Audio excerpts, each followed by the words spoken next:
Gobierno Regional del Callao, trabajando con honestidad y transparencia.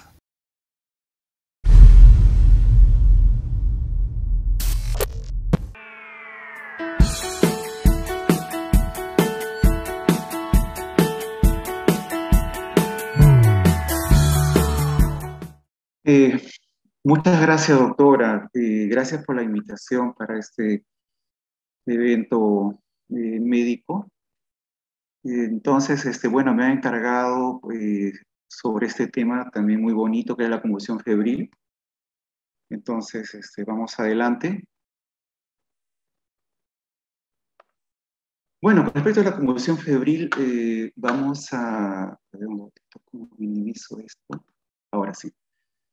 Ya, usualmente se define como convulsiones que ocurren pues, en niños de 6 meses a 5 años de edad. También otras definiciones hablan hasta 6 años de edad en asociación con fiebre de más de 38 grados y que no hay una evidencia de una lesión intracraneal, ¿no? Hablemos de un traumatismo craneal, alguna infección, epilepsia, algún trastorno como hipoglicemia o desequilibrio electrolítico.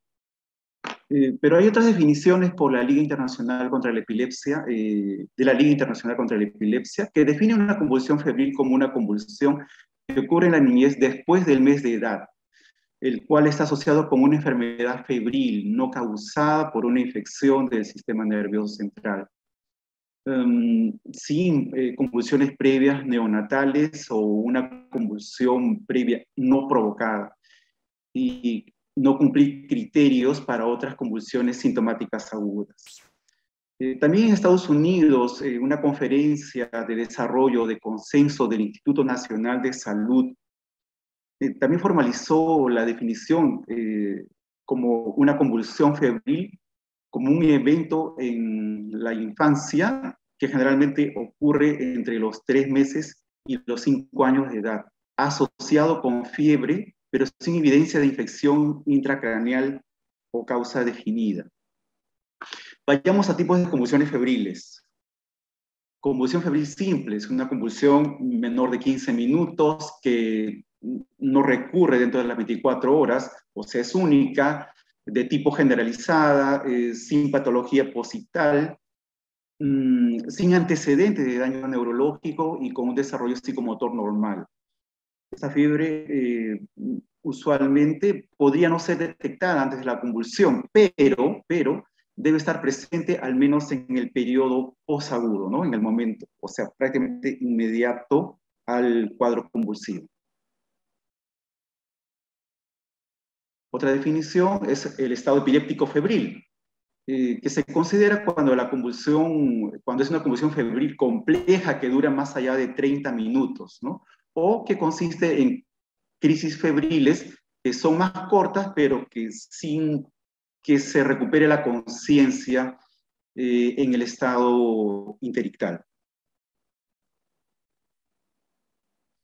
También este es un cuadro en el cual estamos viendo esas diferencias, ¿no? Con respecto a la edad, eh, con respecto al tiempo, a la ocurrencia de una sola vez, para lo que es simple y compleja, la cual pueden ser 2 o más crisis.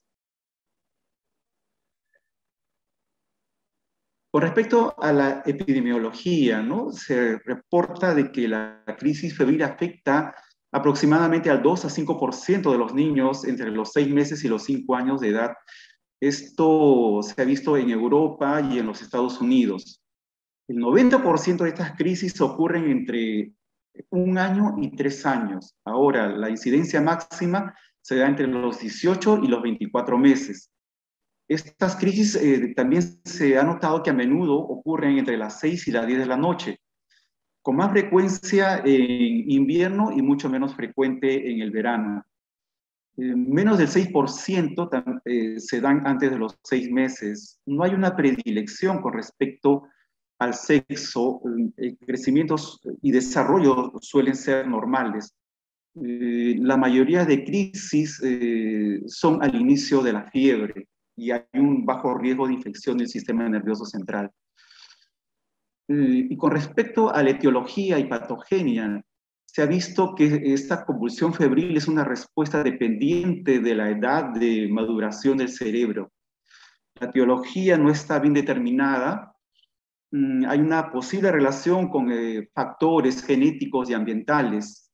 Se nota que hay una elevación de niveles de citoquinas como la interleuquina 1 y el factor de necrosis tumoral. Y esto, claro, puede alterar la fisiología del cerebro normal. También se ha visto que hay presencia de canales iónicos que se encuentran mucho más sensibles a la temperatura, lo cual también lleva a desencadenar estas crisis convulsivas. Asimismo, el cerebro que está en desarrollo, especialmente en los niños menores de 3 años, presentan una mayor vulnerabilidad a la excitación neuronal. Y claro, a su vez, hay un umbral bajo para las convulsiones. Hay patrones de herencia autosómica dominante con penetrancia reducida y una herencia poligénica o multifactorial. Se ha observado que hay mutaciones en el gen que codifica los canales de sodio y también en el receptor A del ácido gamma aminobutírico, ¿no? El GABA, que puede desempeñar un papel importante en el desarrollo de las convulsiones febriles. También se ha notado, se ha estudiado de que el estrés perinatal, la exposición a la nicotina y también al alcohol pueden potenciar las convulsiones febriles. Se supone que esto es debido al nivel de cortisol, a algún aumento en el nivel de cortisol en la descendencia. Por acá hay un cuadro en donde vemos genes, cromosomas que son afectados en la convulsión febril, y por acá el más común, el cromosoma 19p13.3. Seguimos con la etiología y patogenia. Bueno, aproximadamente el 80% de los casos están relacionados a infecciones virales, de las cuales lo más frecuentes son infecciones del oído, amigdalitis, sinusitis, neumonía, bronquiolitis, infecciones dentales y gastroenteritis. Y los virus más frecuentemente relacionados, herpes virus humano 6, influenza, adenovirus, parainfluenza y rotavirus. Se ha visto también que hay un mayor riesgo de convulsión febril con las vacunas contra el sarampión, paperas y rubiola. También se ha encontrado relación con deficiencia de hierro, zinc, vitamina B12 y ácido fólico. Con respecto al estado epiléptico febril, se ha encontrado presencia de ADN y ARN del herpes virus humano 6B, hasta en un 30% de los casos. Pasamos a la evaluación clínica. Bueno, en la mayoría de los casos de convulsión febril, esto se va a dar en el transcurso de las 24 horas posteriores a la fiebre. Estas convulsiones van a ocurrir pueden ocurrir durante más de 3 días después del inicio de la fiebre. Pero si se producen en 2 o 3 días, hay que sospechar otras causas. Bueno, de todas maneras hay que obtener un historial detallado de las causas de la convulsión febril, determinar las características de la fiebre, incluido la duración, la temperatura máxima, el tipo de convulsión, la somnolencia, la semiología de las convulsiones. Hace investigar siempre por convulsiones previas, si el niño fue atendido recientemente en alguna guardería, si ha sido vacunado, si ha sido tratado con agentes antimicrobianos. Averiguar también, muy importante, por el estado de inmunización, que más adelante lo vamos a comentar, importante para determinar infección o la posibilidad de una punción lumbar. Averiguar por los sitios del desarrollo si ha habido trauma del sistema nervioso central, posibles infecciones, si ha habido antecedentes familiares de convulsiones febriles o afebriles, una evaluación física exhaustiva para encontrar la causa de la fiebre y una evaluación neurológica para descartar la infección del sistema nervioso central. En todo paciente que presenta convulsiones febriles, importante hacer un diagnóstico diferencial. Un síncope podemos estar ante un síncope febril, en el cual es un niño que se presenta con alteración de la conciencia, hipotónico, que puede asociarse con síntomas vegetativos, como náuseas, vómitos, palidez, sudoración, básicamente eso, ¿no? Pérdida de la conciencia con atonía. Otro problema que puede presentarse como con convulsión febril es el síndrome de Dravet, que es una encefalopatía epiléptica muy importante que puede iniciarse con convulsiones febriles, pero que más adelante se asocian a convulsiones también afebriles de tipos tónicas, clónicas, convulsiones semiclónicas, ausencias atípicas y, claro, un electroencefalograma con actividad epiléptiforme típica del síndrome de Dravet. Bueno, más adelante ya en niños mayores, también ya encontramos, sobre todo después de los 5 o 6 años, ¿no? La epilepsia generalizada febril plus, ¿no? Que se da después de los 5 o 6 años, que se caracteriza por crisis tónicas, clónicas, febriles, pero que también posteriormente se va a presentar con crisis no febriles. Bueno, usualmente tienen un pronóstico favorable, pero algunos pueden llevar a una clínica con crisis astáticas mioclónicas, ¿no? O sea, crisis atónicas, y puede ser de manejo más complicado. También otro problema que se puede presentar con crisis convulsivas es el síndrome epiléptico por infección febril, ¿no? Se presentan crisis convulsivas febriles, súbitas, tónicas, clónicas, usualmente que van al estado epiléptico febril, refractario, superrefractario, el cual usualmente tiene una etiología autoinmune, ¿no? De muy difícil tratamiento. Ahora, entonces, estamos con el niño ya con una convulsión febril establecida, entonces, ¿qué exámenes son necesarios o qué exámenes debemos realizar en estos niños? Por ejemplo, ¿no? La punción lumbar. ¿En qué momento debemos determinar si hacemos o no una punción lumbar? Se recomienda que, bueno, de rutina no debe realizarse una punción lumbar en un niño de 6 a 12 meses, en el cual se ve un buen aspecto general y que tiene sus inmunizaciones al día y que sea una convulsión febril simple. Sí se recomienda una punción lumbar si es que el niño presenta signos y síntomas de meningitis o la historia o el examen clínico sugiere pues una posibilidad de una infección intracraneal. Una opción es para punción lumbar en 6 a 12 meses, en niños de 6 a 12 meses, cuando se considera de que la inmunización ha sido deficiente para Haemophilus influenza tipo B o para Streptococcus pneumoniae.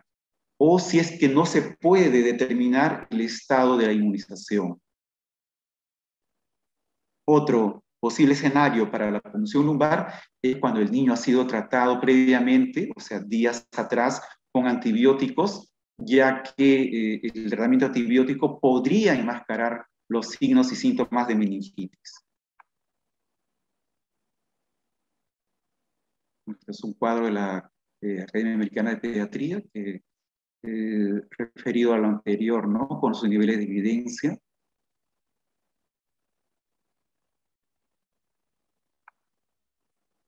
Otros exámenes auxiliares en convulsión. En las convulsiones febriles simples, prácticamente no se recomienda ningún estudio especial, ni exámenes de laboratorio, no se recomienda electroencefalograma, resonancia cerebral, punción lumbar, solo presencia de signos meningios y como mencionamos anteriormente, ¿no? Ya lo hemos mencionado, ¿no?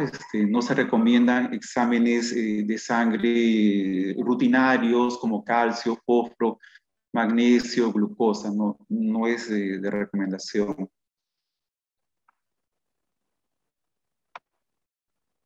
Exámenes auxiliares en convulsión febril compleja, eh, tampoco, tampoco es la recomendación. En algunos casos muy específicos, por ejemplo, una tomografía, una resonancia, solo sería necesario en casos de hallazgos anormales, hallazgos focales, ¿no? En el examen neurológico. Punción lumbar en el caso de que se sospeche una infección del sistema nervioso central.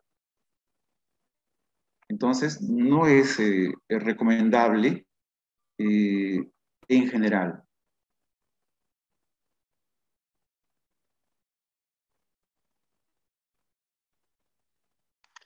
Bueno, hay ciertos estudios, se han hecho ya varios estudios y se ha comprobado, pues, ¿no? Que el riesgo de infección intracraneal es bajo en la convulsión febril compleja.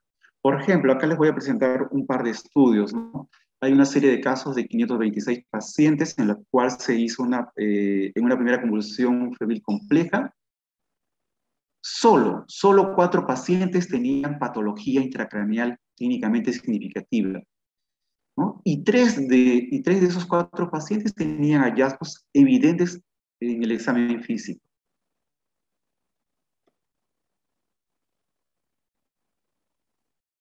Hay otro estudio retrospectivo, multicéntrico, realizado en París con 839 niños con una edad entre 6 meses y 5 años con convulsión febril compleja. ¿Qué se observó? 5 tuvieron una meningitis bacteriana, 5 de 839, y ninguno tuvo encefalitis herpética. Ahora, ningún niño tuvo meningitis ni encefalitis si es que no tenían otros signos sugestivos al examen, al examen clínico. Entonces, los autores de ese estudio proponen limitar la punción lumbar a los pacientes con convulsión febril compleja, ¿no? En los cuales al examen eh, eh, sea, pues, sea orientador, ¿no? A una meningitis o encefalitis.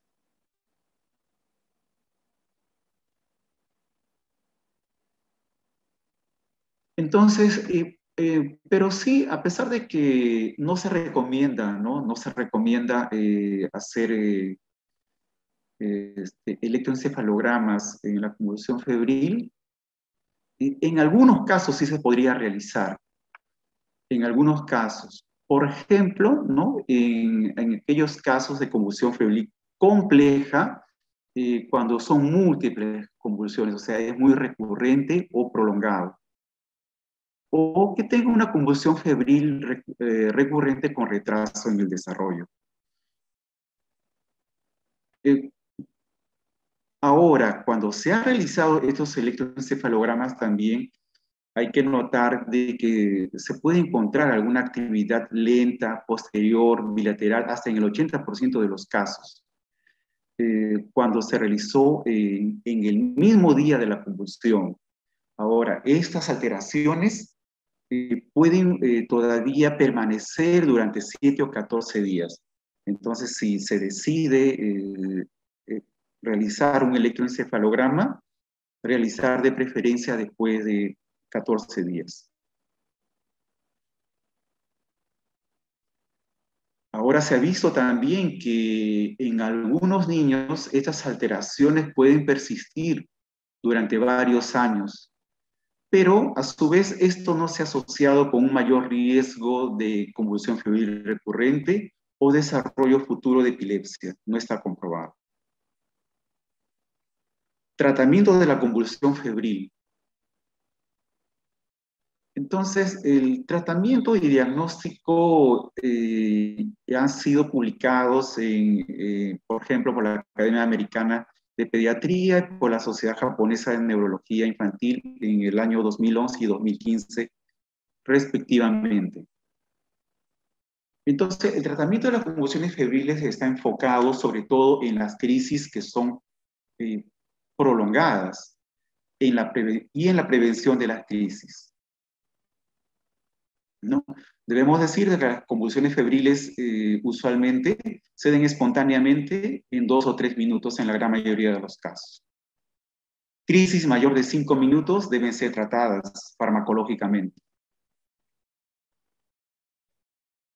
Paciente que llega con convulsión febril, entonces a la emergencia se tiene que cumplir con el ABC, ¿no?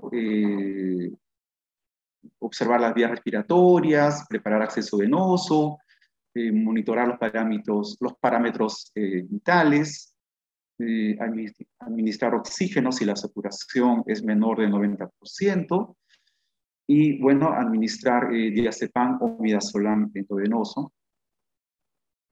Acá vamos a detallar un poco más. Un cuadro en donde, bueno, vemos los diferentes tratamientos que se pueden dar. Bueno, usualmente el tratamiento de la convulsión febril pues no es diferente, ¿no? Del tratamiento de la convulsión febril, perdón, de la convulsión afebril o del estado epiléptico afebril. Es prácticamente semejante y el tratamiento pues usualmente se utiliza en estos casos, está el diazepam, el lorazepam y el midazolam, ¿no? A dosis que prácticamente ya conocemos. Se puede dar su paracetamol, metamizol también, ¿no? Para el manejo de la fiebre. Sin embargo, hablando con respecto a los antipiréticos, pues no se encontró ningún beneficio para disminuir el riesgo de convulsión febril, ¿no? Esto según la revisión Cochrane. Cuadros con respecto a la dosis de midazolam, oral, se puede dar midazolam oral, nasal, endovenoso. Oral puede ser a 5 miligramos por kilo, endovenoso 0.15, 0.2. También se podría dar intramuscular 0.2 por kilo. Diazepam rectal de 0.3 a 0.15. Lorazepam endovenoso 0.1 miligramos por kilo. Entonces, es el tratamiento, ¿no? Para abordar la crisis en el niño que llega con convulsión febril mayor de 5 minutos. Ya. Entonces, bueno, ya se controló la crisis. Ahora, ya el paciente ya fue estabilizado, ya fue observado, fue dado, fue dado de alta según la evaluación clínica. Entonces, ya el paciente posteriormente viene por consultorio. Entonces, hablamos, ¿damos o no damos un tratamiento preventivo? Entonces, bueno, usualmente la recomendación es no dar ningún tratamiento preventivo. Esa es la recomendación principal, ¿no? Sobre todo porque puede haber reacciones, efectos adversos hasta el 30% de los casos. Pero siempre por ahí hay algún paciente en el cual pensamos, ¿le damos o no le damos? Entonces, podemos considerar tratamiento preventivo en ciertos casos. Por ejemplo, cuando las crisis son inaceptables para la familia, para los padres, cuando es muy angustiante, ¿no? Es muy angustiante. En esos casos se podría optar por dar tratamiento preventivo. Cuando las convulsiones son muy frecuentes en un corto periodo, digamos, pueden ser 3 o más en un periodo de 6 meses, o 4 o más en un periodo de un año. O también cuando hay el antecedente, ¿no? De que estas convulsiones han sido de más de 15 minutos y que, bueno, y que requieren de todas maneras terapia anticonvulsivante para detenerlo. Entonces, ¿y qué podemos utilizar, no? Entonces, si vamos a utilizar en esos casos especiales, podemos utilizar el diazepam, ¿no? El diazepam puede ser vía oral, o puede ser vía rectal. Se puede utilizar a dosis de 0.3 a 0.5 miligramos por kilo por dosis. Puede ser hasta cada 8 horas, ¿no? Bueno, puede ser en las primeras 24 horas o como máximo durante los 3 primeros días, ¿no? Aunque, como dije anteriormente, usualmente la mayor cantidad de crisis van a ser en las primeras, en las primeras 24 horas de inicio de la fiebre. Ahora, entre diazepam y clobazam hay una preferencia por el clobazam. El clobazam, ¿no? Que se puede utilizar a dosis de 0.5 miligramos por kilo una vez al día, ¿no? La preferencia es porque se ve que tiene menos efectos secundarios, sobre todo como somnolencia, sedación, ataxia, que podría presentarse con el diazepam. Ahí está la referencia. Ahora, terapia continua, ya posiblemente entonces fracasó la terapia intermitente. Puede ser también porque los padres no pueden reconocer rápidamente la aparición de la fiebre. Entonces, en ese caso hay dos opciones, ¿no? Fenobarbital y ácido valproico. Bueno, de mayor preferencia, sobre todo por los efectos adversos, que es en menor proporción, de mayor preferencia utilizar el ácido valproico. A dosis de 20 a 30 miligramos por kilo por día, en la gran mayoría con esa dosis es suficiente, lo cual puede ser en 2 o 3 tomas, ¿no? De todas maneras, reitero de que no es lo recomendado el tratamiento preventivo y solamente son en estos casos que he mencionado. Ahora pasemos a riesgos de recurrencia, ¿no? ¿Qué niño tiene mayor riesgo de recurrencia de hacer convulsión febril? Bueno, se estima que hay un riesgo de recurrencia que se puede más o menos en el 30-40% de casos. Los factores de riesgo para recurrencia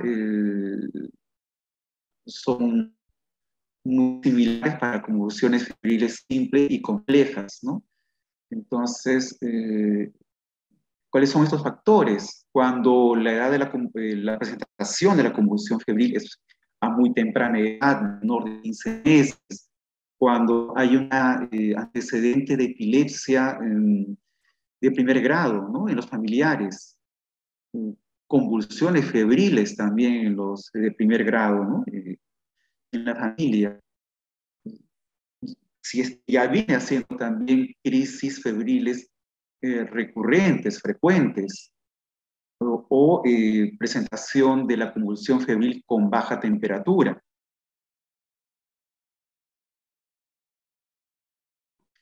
Se estima que el riesgo de recurrencia es de 10% en pacientes sin factores de riesgo, 25 a 50% en presencia de unos factores de riesgo, 50 a 100% en presencia de 3 o más factores de riesgo. El riesgo de epilepsia podría estar en 1 a 1.5% en pacientes con convulsión febril. En pacientes con convulsión febril simple. Bueno, y esto es ligeramente superior a la población general, que es aproximadamente del 0.5%, ¿no? Con respecto al riesgo de epilepsia.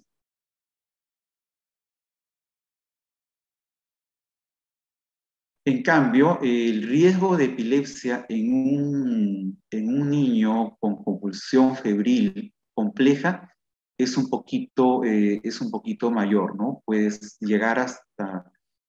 estar entre el rango de 4 y 15%. Entonces, bueno, otra pregunta también que nos hacen los padres, ¿no? ¿Cómo manejar estas recurrencias en la casa, ¿no? Entonces, primero se recomienda pues mantener la calma, ¿no? No entrar en pánico, aflojar la ropa del niño, especialmente alrededor del cuello, colocar al niño en posición en decúbito lateral, ¿no? Esto para evitar que se atore con las secreciones o con el vómito. No forzarla aperturar, en la apertura de la boca. Eso sí, observar el tipo, la duración, ¿no? de la crisis para que también observen, para que se pueda informar al médico. No se dan en ese momento ningún tipo de medicamento o líquido vía oral. Si ya tiene la práctica, entonces administrar diazepam rectal 0.5 miligramos por kilo, ¿no? Cuando estas crisis es prolongada, ¿no? O sea, cuando es mayor de 5 minutos.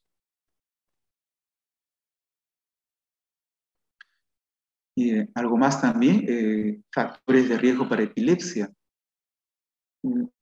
Si el niño tiene retraso en el desarrollo, si el examen neurológico es anormal antes de la convulsión febril, antecedente de convulsiones febriles complejas, en esto incluido el estado epiléptico febril, un familiar de primer grado con epilepsia, o también la presentación de la convulsión febril en un niño mayor de 3 años. Creo que esa era la última diapositiva. No, por acá tenemos. Riesgo de estado epiléptico febril. Se asocia cuando la convulsión febril se presenta a una edad mucho más joven, cuando la duración de la fiebre no es mayor, cuando la duración de la fiebre no reconocida antes de la convulsión febril es mayor. Parece haber una mayor predisposición en el sexo femenino y puede también estar asociado con un mayor riesgo si es que había el antecedente de alguna lesión del lóbulo temporal. Claro, esto debería haber estado documentado en una resonancia cerebral. O también la presencia de un familiar con convulsiones febriles de primer grado. Bueno, muchas gracias por su atención. Doctor, muchas gracias por su disertación. Un tema de verdad muy interesante, que es frecuente en la práctica de ser médico, ¿no? En las emergencias de pediatría, pues, algo muy frecuente que nos lleguen pacientes post-ictal o que han convulsionado o que es la primera vez que convulsionan, y eso a veces es un poco difícil discernir si es un paciente que va a tener a largo plazo de repente como un debut, ¿no? Y distinguir de que es una convulsión febril simple o un paciente que está debutando. Por aquí tenemos algunas preguntas, doctor, si me permite Ya. decirle algunas para que nos apoye con resolverlas. Por acá consultan respecto al manejo de pacientes que hacen convulsión febril luego de administración de vacunas. Si es el mismo o si tiene alguna consideración especial. Claro, como decía, ¿no? Las causas pueden ser diferentes, ¿no? Pero, claro, en mayor proporción las infecciones virales, ¿no? Respiratorias, gastrointestinales, eh, mm, son en mayor proporción, ¿no? Claro, uno puede tener, puede recibir su vacuna y posteriormente hacer fiebre y convulsionar. Entonces, se debe tratar igual. Si la crisis es mayor de 5 minutos, igual o mayor a 5 minutos, pues llevarlo para emergencia para que el equipo ahí, ¿no? Tome, tome todas las medidas y el tratamiento adecuado, como que lo que ya se ha mencionado. Lógicamente, tendrá que observar si ha sido una crisis simple, compleja, y hacer el descarte, ¿no? de alguna infección del sistema nervioso central, ¿no? Como siempre se tiene que hacer. Doctor, por acá consultan respecto al el tratamiento a largo plazo, ¿no? Si es necesario un paciente luego de una convulsión febril y no ha sido evaluado por neurología pediátrica, ¿qué medicamento podemos indicarle hasta que pueda ser evaluado por la especialidad? Si es algún medicamento en especial, ¿cómo sería la dosis o, en todo caso, el tiempo de administración? Eh, ya, ya, o sea, el niño ya fue tratado en la emergencia, ya el niño fue observado, se concluyó que no tiene ningún riesgo para una infección del sistema nervioso central. Entonces, se determina el alta. Entonces, no se le va a indicar ninguna medicación. Eh, el niño, claro, si va por consultorio, se le va a informar detalladamente sobre ¿qué nos preguntan, no? ¿Qué nos preguntan? Si puede volver a convulsionar, si tiene riesgo de epilepsia, pero como ya dije en la exposición, o sea, no se recomienda, no se recomienda el uso de fármacos preventivos, solo en algunos casos, ¿no? En algunos casos, ¿no? Como ya he referido, si es que hay una inaceptable para el padre, si hay una gran angustia de repente, ¿no? Se le podría dar momentáneamente hasta que, bueno, el familiar pueda ya tranquilizarse. Si es que en ese momento, ¿no? Hay mucha angustia, el familiar podría dejársele eh, su, su clobazam, ¿no? Digamos, hablamos de diazepam, clobazam, ¿no? Como una indicación si es que volviera a presentar fiebre, ¿no? Eh, pero, claro, la recomendación en la mayoría de los casos es no dar, ¿no? Ya dije, hay también otro caso en el cual podría darse, ¿no? En aquellas convulsiones, ¿no? Que sean mayores de 15 minutos, o crisis recurrentes, 4, pueden ser 3 o 4 en un periodo de 6 meses, o más de 4 en un periodo de 4 o más en un periodo de un año, ¿no? Son realmente muy pocos los casos. Doctor, en el caso de que usen fenitoína, por acá comentan, el retiro, cómo se realiza, cuántos días tiene que ir retirando el medicamento, si es gradual, hasta cuántos días se puede dar la fenitoína. No se recomienda, o sea, nuevamente reafirmo que no se recomienda utilizar, o sea, recalco, o sea, el paciente es una convulsión febril simple, se trató, o sea, se trató porque la crisis fue prolongada. Se trató, se abortó la crisis, se detuvo la crisis. Entonces, le dejo con tratamiento con fenitoína, con ácido valproico, con fenobarbital. No, no es necesario. No es necesario porque porque esta crisis que se presentó va a ser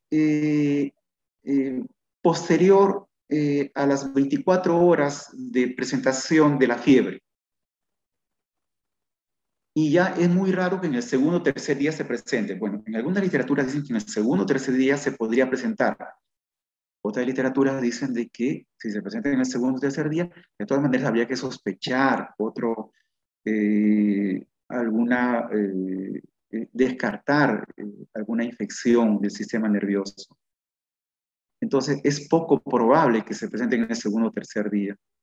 Entonces, no le voy a indicar ni fenitoína, ni fenorbital, ni ácido valproico en ningún paciente con convulsión febril. No es lo recomendado, ni fenitoína tampoco. Sé que eso produce gran angustia, o sé que los familiares te van a exigir posiblemente de que le indiques, doctor, pero ya muy angustiados, pero explicarle que es un problema benigno, que no deja secuelas, y claro, dar las recomendaciones, que ya también hablamos, qué cosa es lo que se debe hacer en casa, ¿no? Doctor, finalmente, una pregunta adicional respecto al uso de las benzodiazepinas. En caso no tengan una vía periférica, ¿se pueden usar el midazolam sublingual? Claro, o sea, vía oral. Claro, lo que está recomendado, bueno, está, claro, digamos que estamos pues ante un paciente que ya está convulsionando más de 5 minutos, 5 más, ¿no? Entonces puedes darle diazepam en ese momento. Si no tienes una vía endovenosa, puedes dar diazepam vía rectal, puedes dar midazolam vía oral, puedes dar intranasal, ¿no? Oral o intranasal. Se puede, claro que sí se puede. Doctor, ¿y el nivel de evidencia respecto al midazolam intranasal y al diazepam intrarrectal es la misma? Porque, bueno, por ejemplo, acá entiendo que en el Hospital del Niño, por ejemplo, es más habitual usar el midazolam intranasal. Sin embargo, por ejemplo, en otros hospitales como donde yo trabajo, que es el Hospital San José, utilizamos en casos de urgencia también el diazepam intrarrectal. ¿Hay alguna evidencia que respalde uno sobre el uso del otro o son equivalentes? Usar ambos. No, es un poco, sí hay evidencia, ¿no? El midazolam, vía oral, se considera de que puede ser muy semejante al diazepam endovenoso. Así que se puede utilizar cualquiera de los dos. Si tienes midazolam, entonces de preferencia midazolam. Doctor, muchas gracias nuevamente por su deferencia, por habernos apoyado en la exposición del día de hoy. La verdad que ha sido bien enriquecedora. Varios colegas nos han dado tiempo de responder la mayoría de las preguntas y muy agradecida nuevamente por su participación, doctor. Y gracias también a usted, doctora, a todos los asistentes, ¿no? por su participación y bueno, estamos ahí para colaborar en cualquier momento, ¿no? Muchas gracias. Gracias, doctor. Es usted la segunda vez que nos colabora en el curso. Esperamos el próximo año contar nuevamente con su presencia. Ya, gracias, con todo gusto. Gracias, doctor. Muy amable.